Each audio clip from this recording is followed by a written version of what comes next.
ጤና ይስጥልኝ። ይህ ኢትዮ ዴስክ ነው።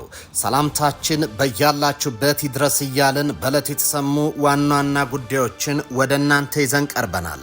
ቻናላችንን ላይክ፣ ሼር እና ሰብስክራይብ ታደርጉ ዘንድ እየጋበዝን የዕለቱን ዜናዎች አበይት ነጥቦችን በማስቀደም አሁን እንጀምራለን። ጌታቸው ረዳ ከደብረጽዮን ጋር የተጻጻፉትን ደብዳቤ ይፋ አደረጉ። ዶክተር ደብረጽዮን እያጣደፉኝ ነበር ያሉ ጌታቸው ከአልጀዝራ ቃለ መጠይቅ በኋላ ስለተነሳባቸው ትችት መልስ ሰጥተዋል። ታዳምጡታላችሁ። የህወሓት የጦርነት ሰነድ ሾልኮ ወጣ። ብልጽግና ሊያጠፋን ነው፣ ሳይቀድሙን እንቅደማቸው የሚል አቋም መያዙ ታውቋል። ሰነዱ በርካታ ወታደራዊና ፖለቲካዊ ጉዳዮችን የያዘ ሲሆን ከሰነዱ መውጣት በኋላ በህወሓት ቤት ድንጋጤ ሰፍኗል። በዝርዝር ይዘነዋል። የአዲስ አበባ ፖሊስ ከባድ እርምጃ ወሰደ። እርምጃው ባለፈው ሳምንት በስፋት ሲከናወን ከቆየው የቲክቶከሮች እስር ጋር የተገናኘ ነው። ትሰሙታላቸው።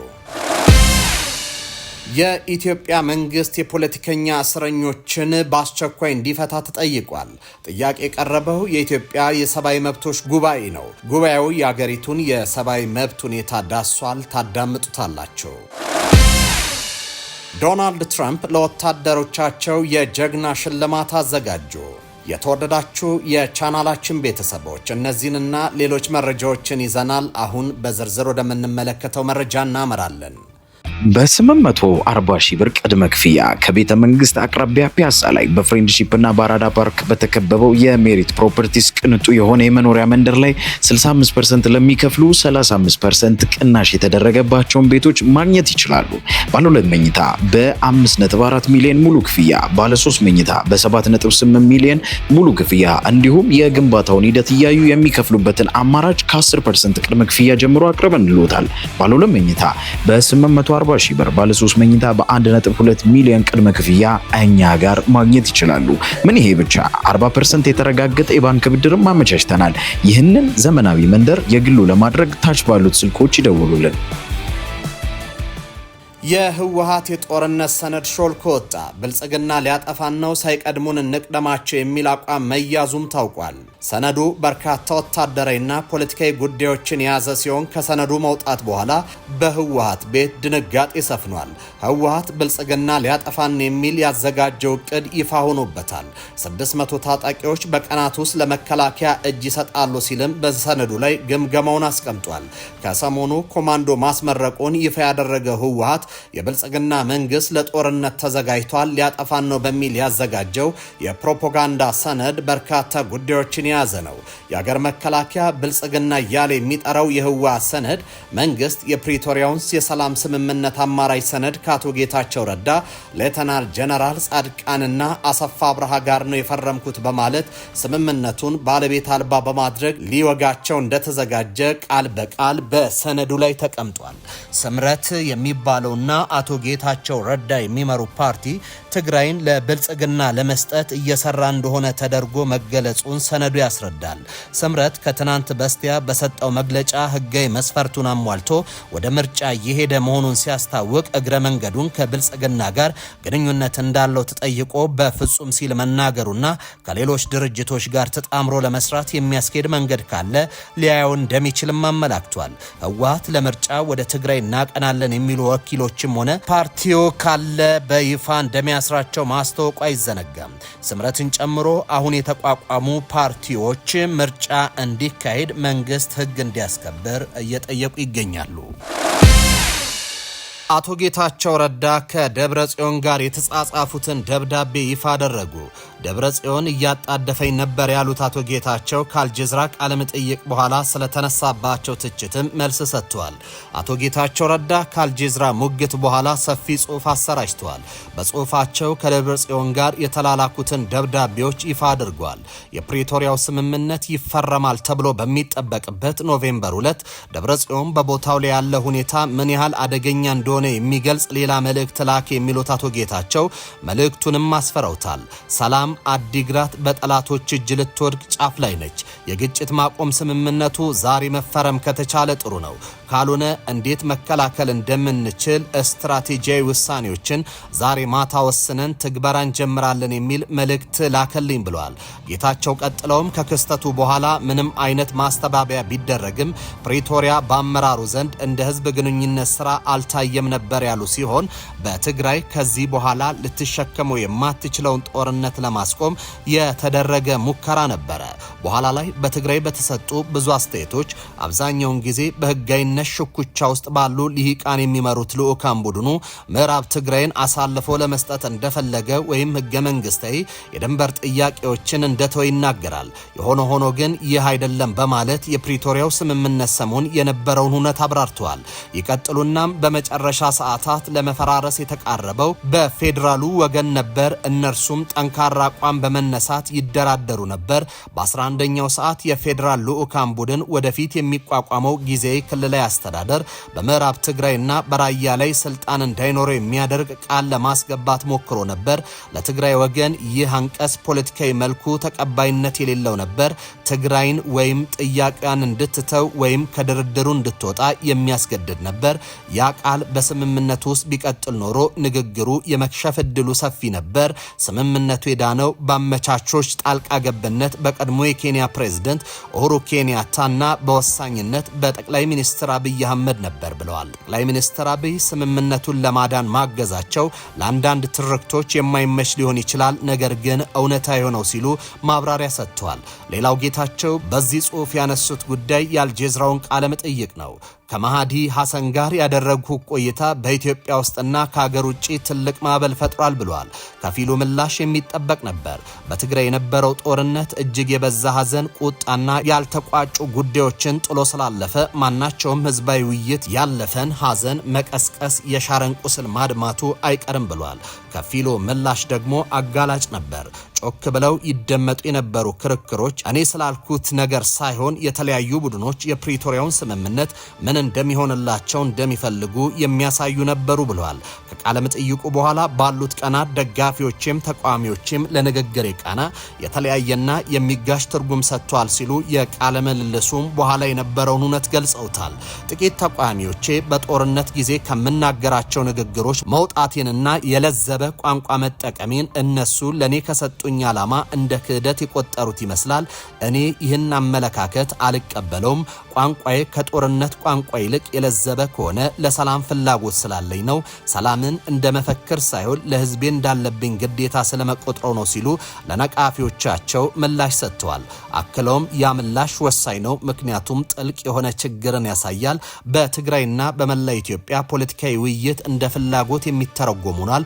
ሰዎች ስምምነቱን ሲመቻቸው ይጠቅሱታል፣ ሲያሻቸው ደግሞ ቹላ ይሉታል ብለዋል።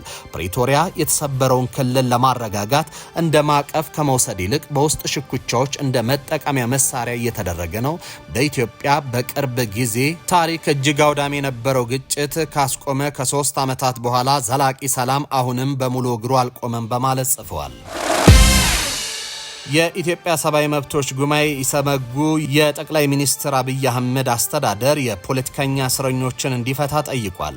የመብት ተቆርቋሪ ድርጅቱ ከሰሞኑ የተከበረውን የሰብአዊ መብት ቀን አስመልክቶ ባወጣው መግለጫ የፖለቲካ እስረኞችን በመፍታት የእርስ በርስ ግጭቶችን ሰላማዊ መፍትሄ መፈለግ እንደሚያስፈልግም አሳስቧል። ኢሰመጉ በመግለጫው መንግስት ከፖለቲካ ጉዳዮች ጋር በተያያዘ በእስር ላይ የሚገኙ ዜጎችን ክስ እንዲያቋርጥ ጥሪ አቅርቧል። ኢሰመጉ የኢትዮጵያን አሁናዊ የሰብአዊ መብቶች አጠቃላይ ሁኔታ በገመገመበት መግለጫው የፖለቲካ እስረኞችን መፍታት ለሰላማዊ መንገድ ወሳኝ ነው ብሏል።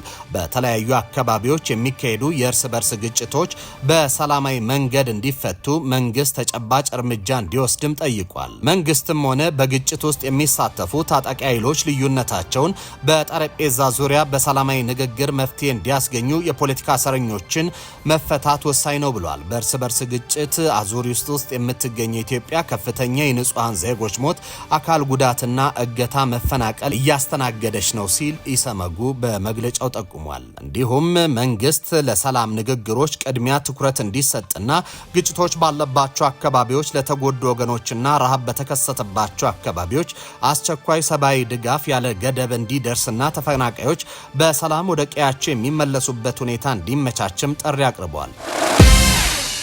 የአዲስ አበባ ፖሊስ ሙያዊ ክብርን በሚያዋርዱ የማህበራዊ ሚዲያ አንቂዎች ላይ እርምጃ ወሰደ።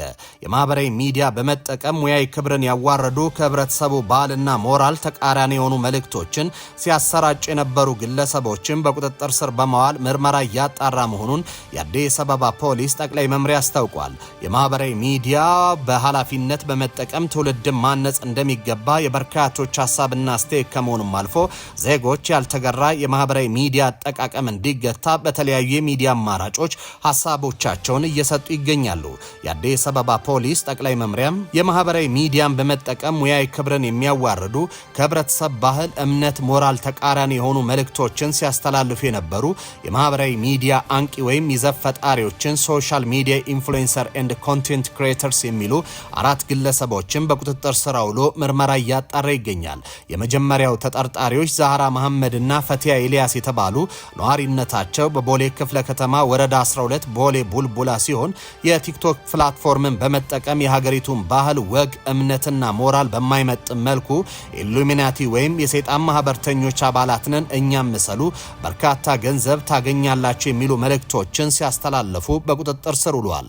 ሶስተኛው ተጠርጣሪ ደግሞ ለታ ደረጀ ተረፈ የተባሉ ነዋሪነቱ በንፋስ ስልክ ላፍቶ ክፍለ ከተማ ወረዳ 4 ልዩ ቦታው ጀሞ 3 የሆነ የተከበረውን የመምህርነት ሙያ የመምህራንን ክብር በሚያንቋሽሽ መልኩ ተንቀሳቃሽ ምስሎችን እየሰራ በቲክቶክ ፕላትፎርም ሲያሰራጭ በቁጥጥር ስር ሊውል ችሏል። ተጠርጣሪው በሚለቃቸው ተንቀሳቃሽ ምስሎች የተማሪ የደንብ ልብስ ለብሶ የመማሪያ ወንበሮች ላይ ቆሞ መጨፈር፣ በመምህራን ላይ ማሾፍ፣ ከተማሪ ኪስ ገንዘብ መስረቅና የመሳሰሉ ይዘቶችን ይሰራ እንደነበር ፖሊስ አረጋግጧል።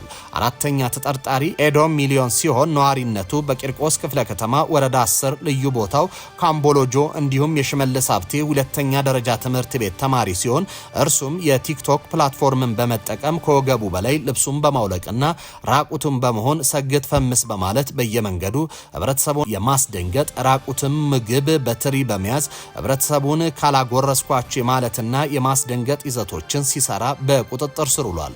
ፖሊስ በቁጥጥር ስር በዋሉ ግለሰቦች ወይም የማህበራዊ ሚዲያ አንቂ ወይም ይዘት ፈጣሪዎች ነን በሚሉ ግለሰቦች ላይ ተገቢውን የወንጀል ምርመራ ስራ የጀመረ ሲሆን በቀጣይም ተመሳሳይ ድርጊት ውስጥ የሚገቡ የማህበራዊ ሚዲያ አንቂ ነን ባዮችን እንደማይታገስም የአዲስ አበባ ፖሊስ ጠቅላይ መምሪያ አሳስቧል።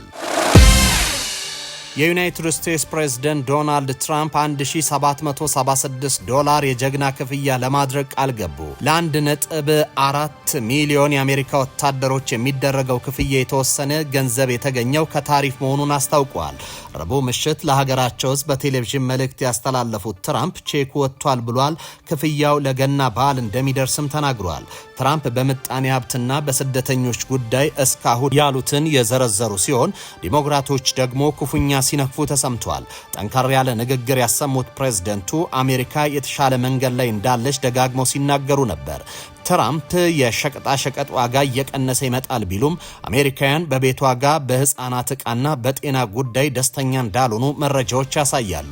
ለ18 ደቂቃ ንግግር ያደረጉት ትራምፕ የጀግና ክፍያ ያሉት ገንዘብ በጠቅላላ ወጪ $2.5 ቢሊዮን መሆኑን ጠቅሰው በሀገራቸው የምስረት ዓመት 1776 ስም ይከፋፈላል ብሏል። ፕሬዝደንቱ እንደሚሉት ገንዘቡ የተገኘው ከታሪፍና ግዙፉና ውቡ ቢል ብለው ከጠሩት በጀት ነው። ፕሬዝደንቱ በንግግር እምብዛም አዲስ የሚባል ነገር አላሰሙም። አብዛኛው የንግግራቸው ክፍል ግነትና ያልተረጋገጡ መረጃዎችን የያዘ ነው። ምጣኔ ሀብቱን ለማነቃቃት እንዲሁም በቀድሞ ፕሬዝደንት ባይደን የተከሰተ ነው ያሉትን የዋጋ ግሽበት ለመቀነስ የሚያደርጉት ጥረትን ደጋግመው ሲያስታውሱ ነበር። ትራምፕ በንግግራቸው የባይደንን ስም 7 ጊዜ አንስተዋል። አሁን በአዲሱ አስተዳደር የዋጋ ግሽበት በአስደናቂ ፍጥነት እያሽቆለቆለ ነው። ዲሞክራት ፖለቲከኞች የሸቀጥ ዋጋ እንዲያሻቅብ ቢያደርጉም እኛ ይህን ችግር እየፈታን ነው ብለዋል። ምንም እንኳን በአሜሪካ የእንቁላልና የነዳጅ ዋጋ ቢቀንስም የሌሎች የምግብ ዕቃዎች ዋጋ አሁንም የሚነካ አልሆነም። የመስከረም ወር የምጣኔ ሀብት አሃዞች እንደሚጠቁሙት የዋጋ ግሽበቱ 3% ሲሆን ሸማቾች ይህን ግሽበት መቋቋም እየቻሉ አይመስልም። ባለፈው ህዳር በተለያዩ ግዛቶች በተካሄደ ምርጫ በርካታ ሪፐብሊካኖች መሸነፋቸው ይታወሳል። ትራምፕ ይህ የሆነው በሸቀጦች ዋጋ ማሻቀብ ምክንያት መሆኑን አምነዋል። ትራምፕ ለሁለተኛ ጊዜ ወደ ዋይት ሃውስ ለመዝለቅ የምርጫ ቀስቀሳ ባደረጉበት ወቅት ፈጣን ለውጥ አመጣለሁ ሲሉ ቃል መግባታቸው ይታወሳል። ፕሬዝደንቱ ስልጣን ከያዙ 11 ወራት ቢያስቆጥሩም በርካታ አሜሪካውያን የጓጉለትን ፈጣን ለውጥ የመጣ አይመስልም። ትራምፕ በሚመጣው የአውሮፓውያኑ ዓመት የአሜሪካ 250ኛ የምስረታ በዓል በደማቅ ሁኔታ እንደሚከበር ቃል ገብቷል። በ840 ሺህ ብር ቅድመ ክፍያ ከቤተ መንግስት አቅራቢያ ፒያሳ ላይ በፍሬንድሺፕ እና በአራዳ ፓርክ በተከበበው የሜሪት ፕሮፐርቲስ ቅንጡ የሆነ የመኖሪያ መንደር ላይ 65% ለሚከፍሉ 35% ቅናሽ የተደረገባቸውን ቤቶች ማግኘት ይችላሉ።